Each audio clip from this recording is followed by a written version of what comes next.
मैं मुसलमान हूं। मैं प्रधानमंत्री मुख्यमंत्री नहीं बन सकता क्योंकि मेरी तादाद कम है और जातिवाद ज्यादा। लेकिन मैं कलेक्टर, एडीएम, तहसीलदार, कमिश्नर, एसपी, डीएसपी तो बन ही सकता हूं। लेकिन मैं निकम्मा हूं, क्या करूं। मुझसे घंटों पढ़ाई नहीं होती। अगर मैं पढ़ने लग गया तो चौराहों की रौनकें खत्म हो जाएंगी, जो कि मैं होने नहीं दूंगा।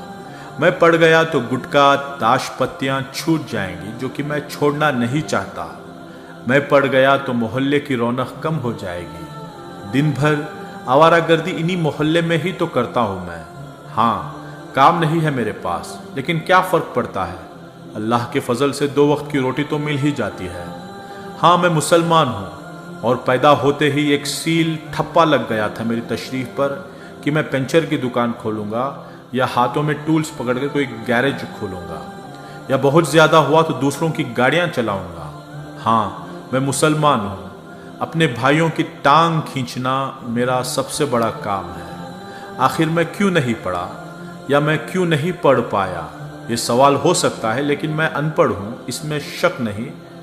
हाँ, मैं मुसलमान हूं और हिंदुस्तान में 30 करोड़ हूं, लेकिन मैं ज्यादातर अनपढ़, गरीब, गंदी बस्तियों में ही हूं।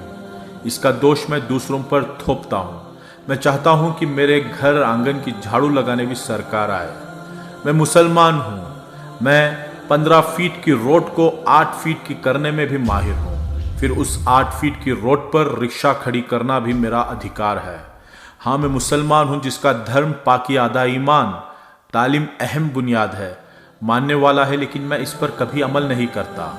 मैं हमेशा सऊदी अरब, दुबई जैसे देशों की दुहाई देकर अपनी बड़ाइयाँ करता हूँ, लेकिन मैंने हिंदुस्तान में खुद पर कभी कोई सुधार नहीं किया, ना मैं सुधरना चाहता हूँ। हाँ, मैं मुसलमान हूँ। मैं अनपढ़ हूँ क्योंकि माँ बाप ने बचपन से गैरेज पर नौकरी में लगाया, और मैं गरीब घर से हूँ। बेहतर तालीम देने के लिए माँ बाप के पास पैसे नहीं थे, और मेरी कौम तालीम से ज़्यादा लंगरों पर तवज्जो देती है।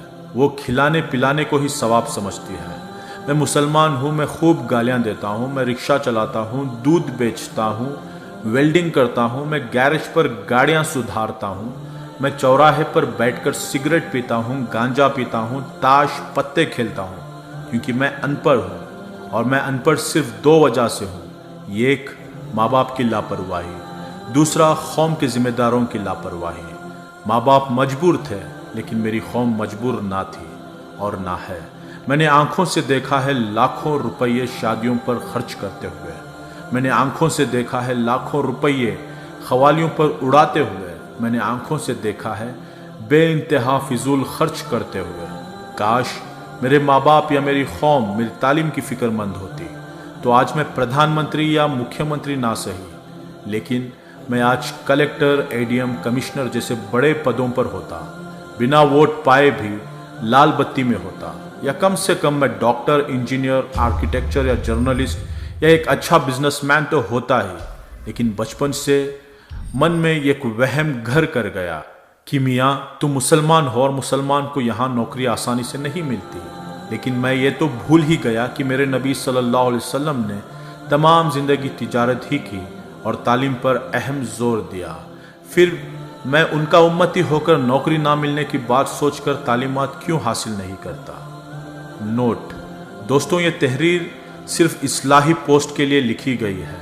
रिक्शा चलाकर पेट पालना या वेल्डिंग करना, दूध बेचना, गैरेज के टूल्स पकड़ना या मजदूरी करना कोई गलत काम नहीं है, लेकिन हम इसके लिए पैदा हुए हैं, ये सोचकर तालीम हासिल ना करना गलत है। खूब पढ़ाई करो कि हर पद पर सिर्फ तुम दिखो, तुम्हें इज्जत से देखें, तुम पढ़े लिखे तबके में गिने जाओ।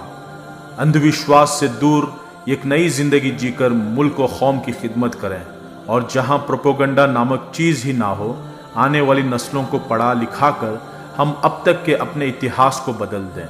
यही एक तरीक़ा है कि ये कौम एक नया सवेरा देखे, कि जब भी सुबह का अखबार देखें, हर अखबार के फ्रंट पेज पर आए इस शहर के नए कलेक्टर, नए एडीएम, नए कमिश्नर तुम ही हो। जज़ाकल्लाहु खैरा। और माफ़ी चाहता हूँ अगर मेरी किसी बात से किसी भाई का दिल दुखा हो तो।